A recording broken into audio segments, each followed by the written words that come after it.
Bienvenidos a una nueva edición de Asamblea Legislativa Noticias. Les saludamos los periodistas Juan Pablo Estrada y Gretel Umaña. A continuación, nuestros titulares. Presidente legislativo afirma que investigar al presidente de la República no constituye un intento de golpe de Estado. Defensoría y autoridades de seguridad difieren sobre acuerdo migratorio con Estados Unidos. Corrigen texto de ley contra delincuencia organizada. 2.000 millones dejaría de percibir el Ministerio de Hacienda si eximen a la policía de impuesto a los combustibles. Vamos al detalle de las informaciones. Presidente legislativo afirma que investigar al presidente de la República, Rodrigo Chávez, no constituye un golpe de Estado. El presidente de la Asamblea Legislativa calificó de graves las acusaciones que lanzó el presidente Rodrigo Chávez sobre un intento de golpe de Estado ante las investigaciones que se le realizan en su contra, como la del Tribunal Supremo de Elecciones por beligerancia política o la de la Fiscalía General de la República. No podemos nosotros permitir que por abrirse investigaciones contra el presidente se ponga en duda el trabajo de las instituciones democráticas. Aquí no hay ningún golpe de Estado. Aquí hay organismos que tienen el mandato de investigar acusaciones y seguir adelante con los procesos. Nadie está por encima de la ley y eso aplica para el presidente Chávez. Arias fue claro en que hay organismos que tienen el mandato de investigar acusaciones y seguir adelante con los procesos. Nadie está por encima de la ley y eso aplica para el presidente Chávez, señaló el diputado presidente. ¿Qué es el presidente? Para que quede muy claro, es querer, como se dice popularmente, querer curarse en salud en caso de que alguna de estas investigaciones prosiga y que él deba enfrentar con las consecuencias penales o políticas de sus actos. El jerarca del Congreso también se refirió a las declaraciones que dio el mandatario respecto a la no urgencia de nombrar al ministro de la Presidencia. El ministro de la Presidencia, en primer lugar, su función principal es coordinar la función de gobierno, es coordinar a los ministros, es coordinar también a presidentes ejecutivos. Labor que ya de por sí es urgente en este gobierno, que se dé esa coordinación. Entonces, esa es la función principal del ministro de la Presidencia. Segundo, coordinar con la Asamblea Legislativa, pero con la Asamblea Legislativa fundamentalmente con las jefaturas de fracción. El jerarca de la Asamblea Legislativa dijo que no se iba a referir a los ataques personales del presidente hacia él. Mientras Defensoría de los Habitantes denuncia que acuerdo migratorio con Estados Unidos violenta compromisos del país con los derechos humanos, autoridades de seguridad pública lo defienden. Angie Cruxan, defensora de los habitantes, denunció preocupaciones ante los diputados de la Comisión de Derechos Humanos por las condiciones en las que fueron trasladados los migrantes provenientes de Estados Unidos. Se trata de 200 personas que fueron ubicadas en el Centro de Atención Temporal para Migrantes y Solicitantes de Refugio. La defensora enfatizó que el acuerdo para la atención de los migrantes violenta los compromisos de Costa Rica en materia de derechos humanos. Se indicó que varias personas deportadas expresaron que en la detención, la retención y el traslado previo a Costa Rica, aparentemente recibieron en Estados Unidos tratos como el uso de grilletes en manos, caderas y pies, la desinformación sobre las razones de su detención y el traslado, desinformación sobre el país de tránsito, Costa Rica, y el posible país de destino final, desinformación sobre la temporalidad de las detenciones, inadecuada alimentación y condiciones de alojamiento, incluyendo a personas menores de edad, tratos groseros, detención por periodos de varios días, retención de documentos de identidad y pertenencias, entre otros reportes. El jerarca de Seguridad Pública, Mario Zamora, aseguró que en Costa Rica los migrantes reciben todas las atenciones necesarias para garantizar su salud y sus derechos. Descartamos de manera categórica cualquier violación de derechos humanos. Obviamente, cuando se está en estas posiciones, uno puede invocar este tema y con eso lograr títulos de prensa. Pero hoy, a esta hora, no hay una sola denuncia de una sola falta y de una sola infracción cometida en relación al proceso de llegada administración y mantención en el CATEM de estas personas. Desde Migración y Extranjería confirmaron que 51 personas ya fueron enviadas a su país de origen. Desde su formación como abogada, ¿podría indicarnos cómo se define jurídicamente una deportación y una repatriación? Pregunto esto porque también, como el Mecanismo Nacional para la Prevención de la Tortura, hace referencia a una deportación forzada. Justamente la repatriación se refiere a que la persona sea enviada a su país de origen cuando la persona cometió algún tipo de ilícito en el país en el que se encuentra en este momento.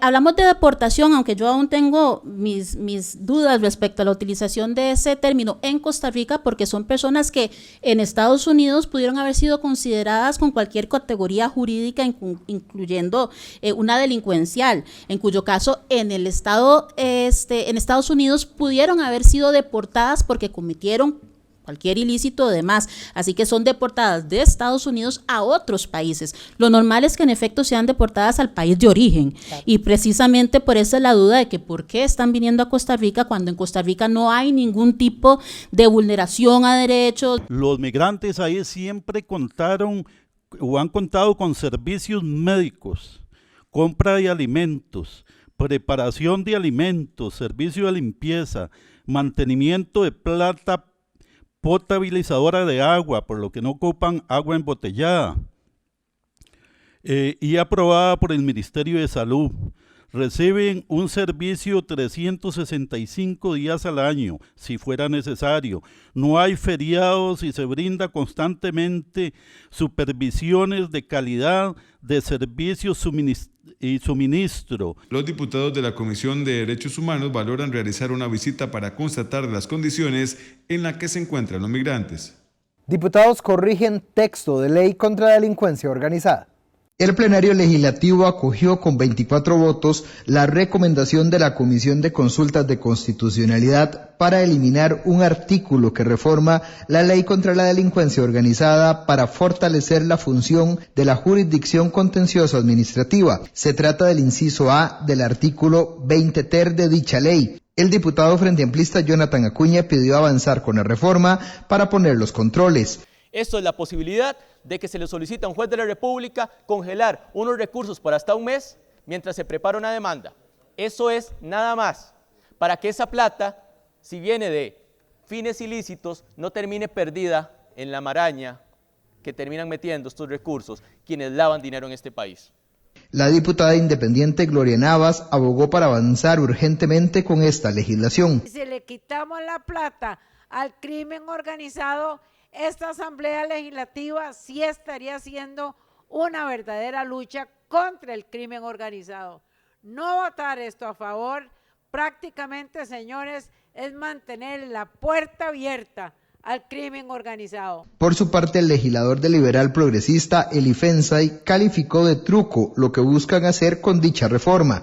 Esto es extinción de dominio solapada. Esto es esconder la extinción de dominio, sacándola del ámbito de lo penal para trasladarla al ámbito de lo contencioso administrativo. La subjefe de Liberación Nacional, Alejandra Larios, dejó en claro que no se viola ningún derecho. La sala ya dijo no es inconstitucional, no viola derechos. Que se pasa un proceso penal, lo que debería ser en la vía penal se pasa a la vía contenciosa. No. El proceso penal continúa en la vía penal. La diputada oficialista Ada Acuña, quien redactó un informe de minoría que pide reenviar el proyecto a la comisión dictaminadora, explicó su posición. Estamos planteando un texto mejor, en mejor redacción y mejor técnica, pero sobre todo que pase a la comisión que corresponde, en ese sentido a la seguridad, para que pueda pasar fluido. Estamos presentando ya un texto mejorado. Tras la aprobación de dicho informe, se tiene por incorporado al proyecto de ley y conforme con el reglamento, el expediente pasa ahora al primer lugar del apartado de primeros debates. 2.000 millones dejaría de percibir Hacienda si eximen a la policía del impuesto a los combustibles. Según el director general de Hacienda, Juan Carlos Brenes, se dejarían de percibir 2.000 millones de colones si se aprueba el expediente 23.637, que busca eximir del pago del impuesto a los combustibles a los cuerpos policiales del Ministerio de Seguridad Pública y el Sistema Nacional de Áreas de Conservación. 2.000 millones, 1.925 millones que dejaríamos de recibir en el Ministerio de Hacienda dentro de lo que son los ingresos tributarios, específicamente en el impuesto único a los contribuyentes, el impuesto único a los combustibles. Este impacto se ve reflejado de diferentes formas y aquí en el cuadro que estoy mostrando está la estimación que hicimos con base en comprobantes electrónicos que tenemos en el Ministerio de Hacienda, en la Dirección General de Tributación. Tenemos comprobantes electrónicos de los costos de la gasolina que consumen las fuerzas policiales adscritas al Ministerio de Seguridad Pública.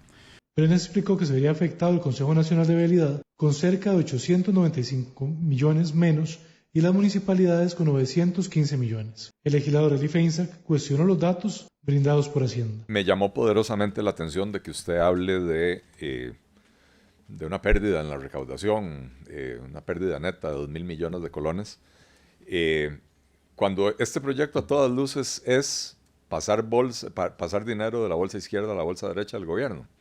Porque al final de cuentas, ¿quién paga el presupuesto de estas instituciones, de la fuerza pública, de la academia, etcétera? ¿Quién paga ese presupuesto? Es el gobierno de la República, ¿no? Entonces, si no van, el próximo año, cuando presupuesten la cantidad de combustible que van a consumir, la presupuestarán a un precio reducido si no tienen el impuesto. Y entonces la transferencia que le tendrá que hacer Hacienda a la fuerza pública va a ser menor en el monto de los impuestos. Y entonces, así como se genera un ingreso menor, se genera un gasto menor, ¿verdad? Y entonces el efecto neto de este proyecto es exactamente cero.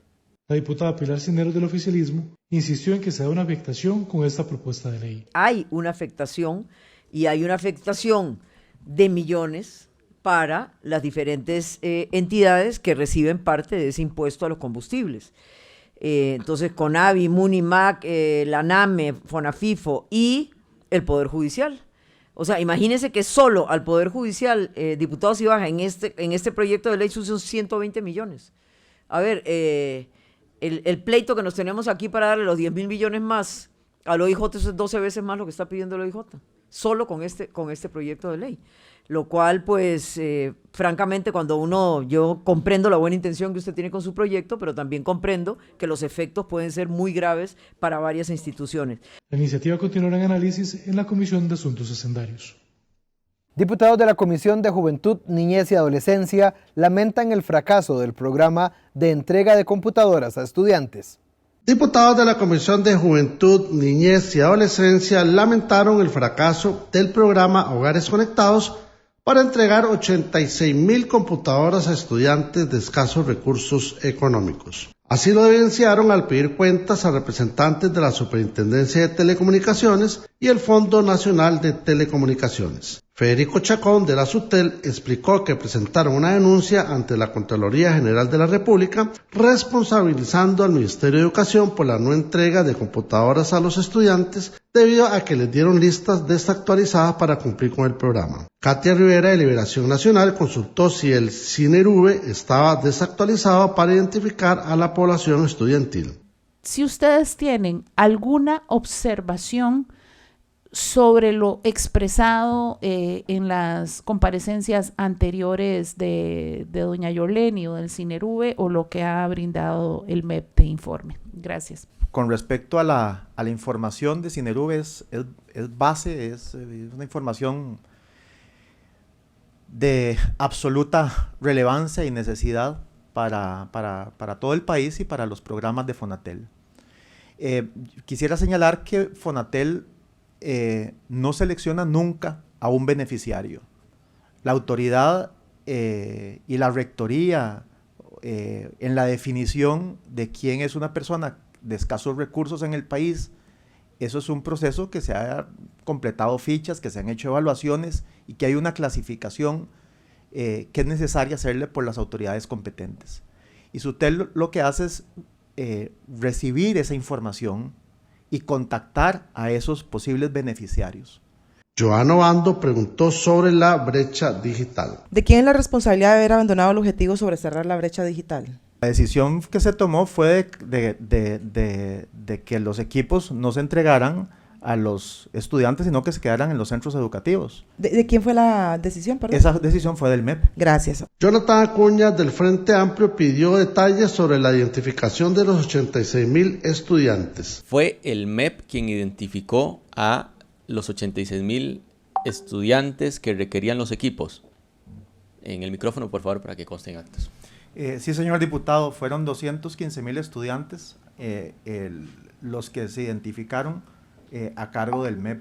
131,000 que requerían equipos, según los datos que ustedes nos mostraron ahora. 133,000, ¿verdad? Ajá. Ok, entonces toda esta historia inicia con el MEP teniendo un listado bien clarito de personas que están matriculadas en centros educativos públicos que requerían los equipos. Es más, eran más personas que las posibilidades que se tenían de dotarles de equipos. Eran 133,000 personas estudiantes y habían unos 86,000 equipos que podrían ser distribuidos. El MEP supo desde el inicio a quiénes podía dar los equipos. ¿Eso es así? Sí, señor, eso es así. Adrián Mazón Villegas de Fonatel comentó que la adjudicación de este programa costó $58.3 millones. Piden modificar distribución de recursos de la Junta de Protección Social para construcción de centro de atención de menores. Los representantes de la Fundación Pro Unidad de Cuidado Paliativo externaron a los diputados su posición a favor del expediente 24.072, que propone modificaciones en la distribución de las utilidades de la Junta de Protección Social para la construcción y equipamiento de la nueva casa para cuidados paliativos pediátricos. El proyecto propone reducir un 1% las asignaciones que realiza la Junta a programas de adultos mayores y CODER cuidados paliativos y atención de enfermedades raras, y destinar 5% para crear el Centro para la Atención de los Menores. Ayer tuvimos la oportunidad de poder conversar con doña Esperanza de la Junta de Protección Social. Ella nos contó, bueno, que ustedes ya eran beneficiarios de la Junta, y de hecho doña Lisbeth así lo mencionó, y sobre estos temas nos indicó que había un programa en el cual se pueden financiar este tipo de proyectos y que realmente el camino de una ley no era necesario si se tienen los elementos esenciales para poder participar con estos fondos que ellos tienen a disposición de diferentes organizaciones no gubernamentales y diferentes clientes, por así decirlo, de estos beneficios, en los cuales lo que se solicita son la normativa normal que se presenta en cualquier proyecto de inversión. Porque lo he escuchado, que cuando usted tiene un proyecto de esta magnitud dentro de la Junta, es casi como un impedimento para que usted lo ponga. Por lo que hay que pasar, ya lo ve la Asociación de Lucha contra el Cáncer Infantil, 11 años. Usted tiene que calcular hasta el último clavo, en el último rincón, la arañita que está haciendo una tela de araña, se lo tiene que calcular a la Junta. Y aún así no existe una garantía de que eso pase. Y aún así no existe una garantía de ningún tiempo. Entonces, esa posibilidad, desde ese punto de vista, nosotros la hemos descartado. Quesada agregó que la fundación tiene un impacto en más de 345,000 personas. Doña Esmeralda nos hablaba de que si nosotros hacíamos esas rebajas de esos porcentajes, ¿verdad? Que íbamos a afectar otros rubros. Y yo quisiera explicar que quedara muy claro cómo es que no se rebajarían esos otros rubros o no se afectarían esos otros programas. Una de las mejores formas de verificar y para demostrar que la iniciativa que aquí se presenta y que no tendría afectación sobre las otras organizaciones es cuando podríamos valorar los fondos que se le han asignado como presupuesto ordinario y la ejecución que ha habido de los mismos. Entonces, ahí se puede ver que hay excedentes, hay sobrantes en esas administraciones que no han sido necesarias de ejecución. El proyecto continúa bajo estudio de la Comisión de Asuntos Sociales. Analizan opciones para financiar construcción de un centro para cuidados paliativos pediátricos.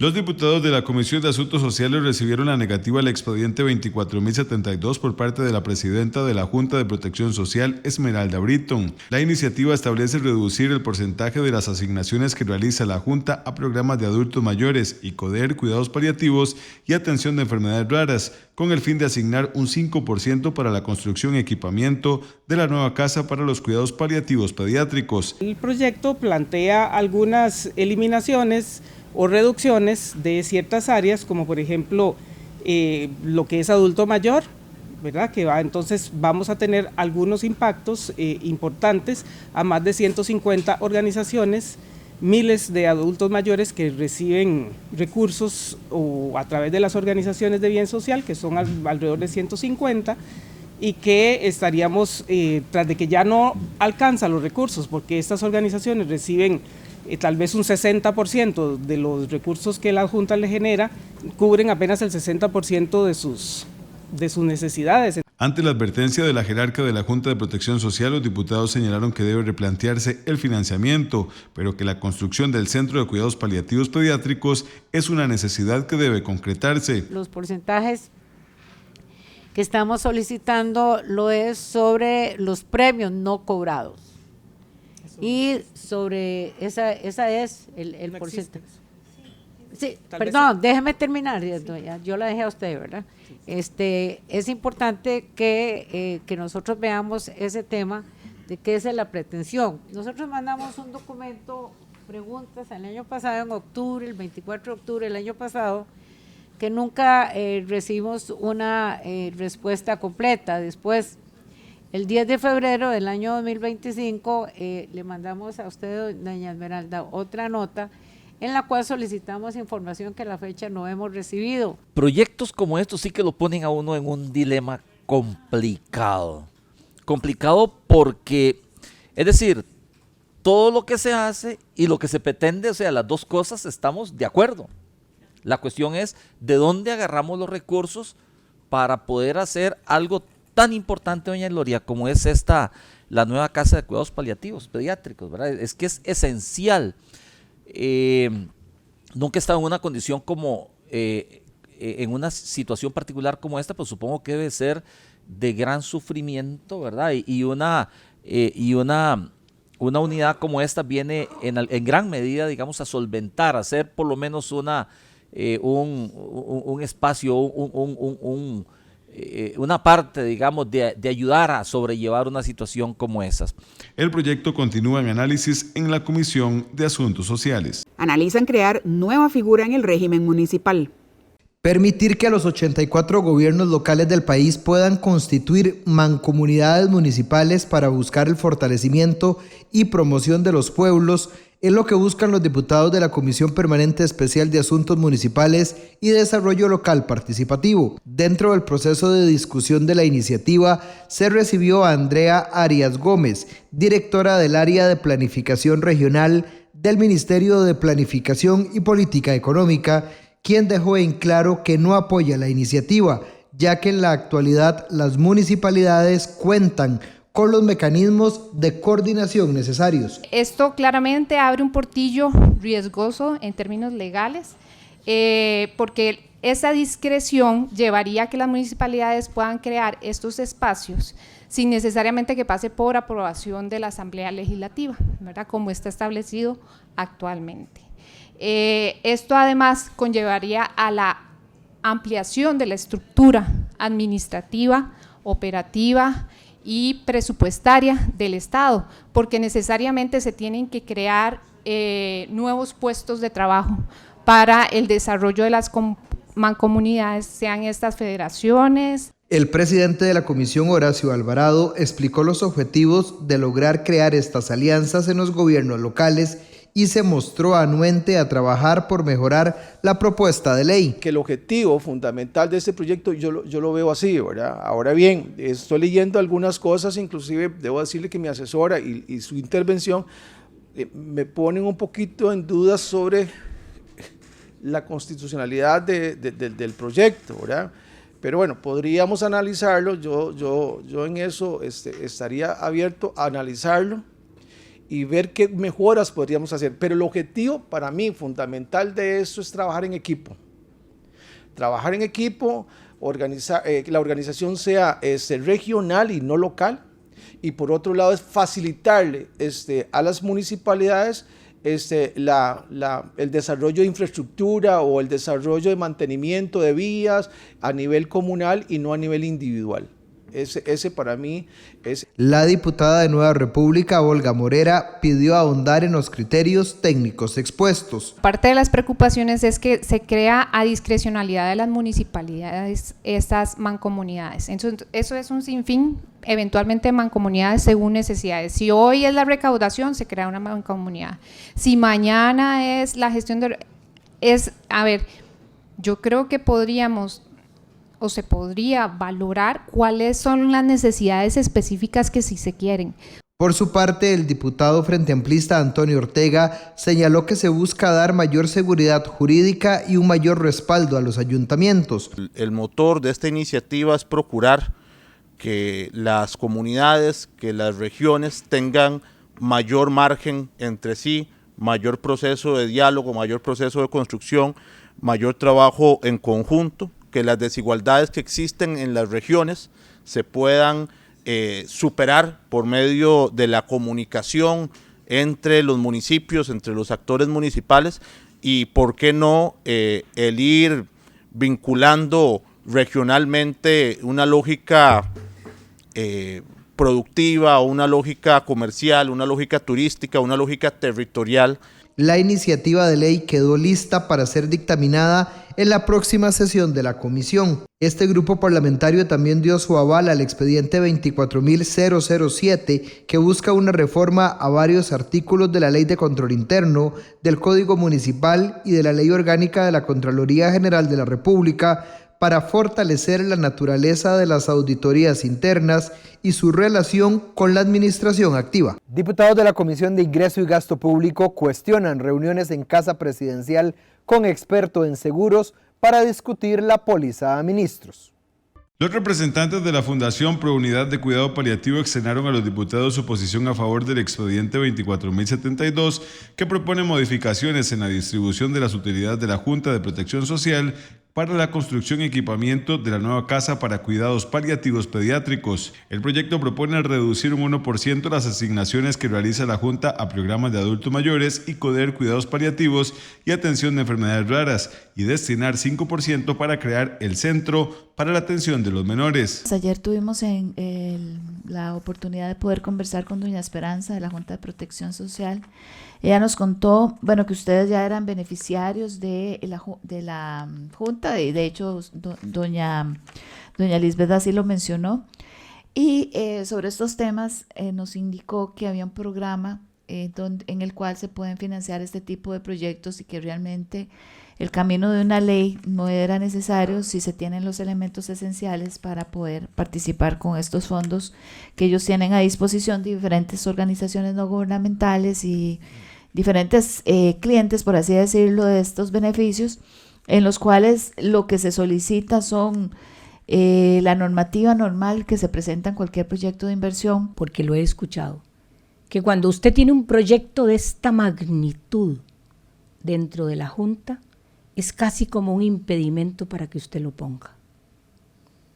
Por lo que hay que pasar, ya lo ve la Asociación de Lucha contra el Cáncer Infantil, 11 años. Usted tiene que calcular hasta el último clavo, en el último rincón, la arañita que está haciendo una tela de araña, se lo tiene que calcular a la Junta. Y aún así no existe una garantía de que eso pase. Y aún así no existe una garantía de ningún tiempo. Entonces, esa posibilidad, desde ese punto de vista, nosotros la hemos descartado. Quesada agregó que la fundación tiene un impacto en más de 345,000 personas. Doña Esmeralda nos hablaba de que si nosotros hacíamos esas rebajas de esos porcentajes, ¿verdad? Íbamos a afectar otros rubros. Y yo quisiera explicar que quedara muy claro cómo es que no se rebajarían esos otros rubros o no se afectarían esos otros programas. Una de las mejores formas de verificar y para demostrar que la iniciativa que aquí se presenta y que no tendría afectación sobre las otras organizaciones, es cuando podríamos valorar los fondos que se le han asignado como presupuesto ordinario y la ejecución que ha habido de los mismos. Entonces, ahí se puede ver que hay excedentes, hay sobrantes en esas administraciones que no han sido necesarias de ejecución. El proyecto continúa bajo estudio de la Comisión de Asuntos Sociales. Gracias por habernos acompañado en Asamblea Legislativa Noticias. Los esperamos en nuestra nueva edición en una semana.